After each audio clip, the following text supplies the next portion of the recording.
পরিবর্তনের বাংলায় মোদির গ্যারান্টির পর বাস্তবায়ন। দ্বিতীয় মন্ত্রিসভার বৈঠকে চারটি গুরুত্বপূর্ণ সিদ্ধান্ত নিল টিম শুভেন্দু।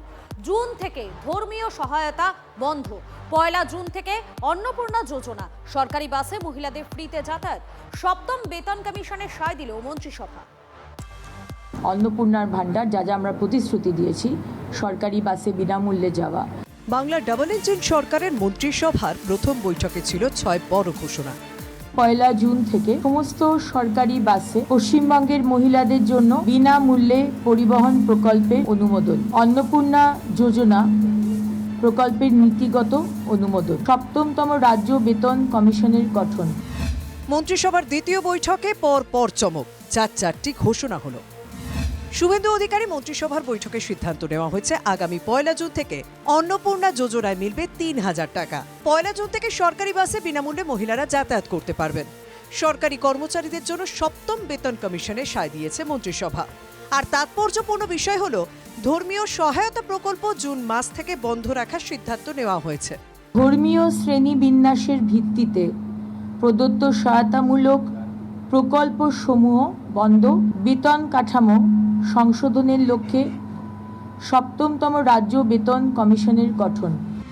বিজেপির নির্বাচনী ইস্তেহারে বলা হয়েছিল সরকার গঠনের 45 দিনের মধ্যে সপ্তম পে কমিশন চালু হবে।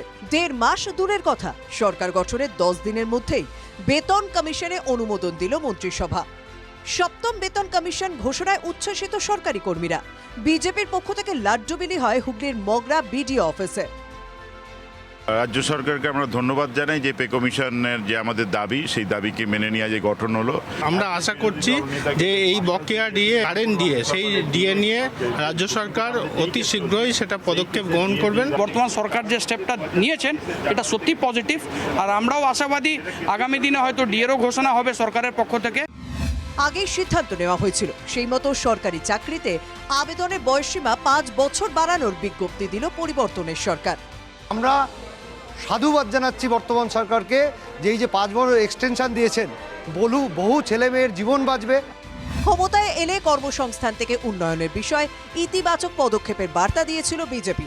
তারই প্রতিফলন দেখা গেল প্রথম 8 দিনে। 1 সপ্তাহে 28টি গুরুত্বপূর্ণ সিদ্ধান্ত নেওয়া হলো। ইস্তেহারে দেওয়া সময়সীমার অনেক আগেই সেরে ফেলা হলো কাজ। দীক্ষা, সোমা, আশিকের রিপোর্ট, TV9 বাংলা।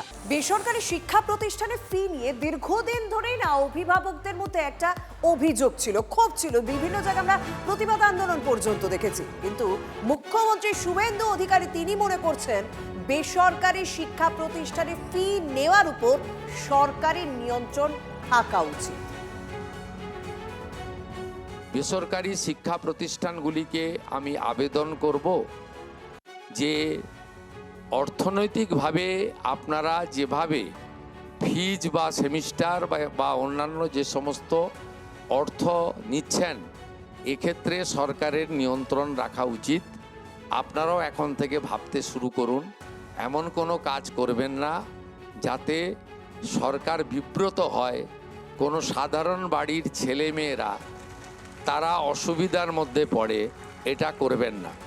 দ্বিতীয়ত, বেসরকারি শিক্ষা প্রতিষ্ঠানগুলিতে ভর্তি খুব সহজ, মূল্যায়ন এবং কৃতকার্য হওয়া আরও বেশি সহজ।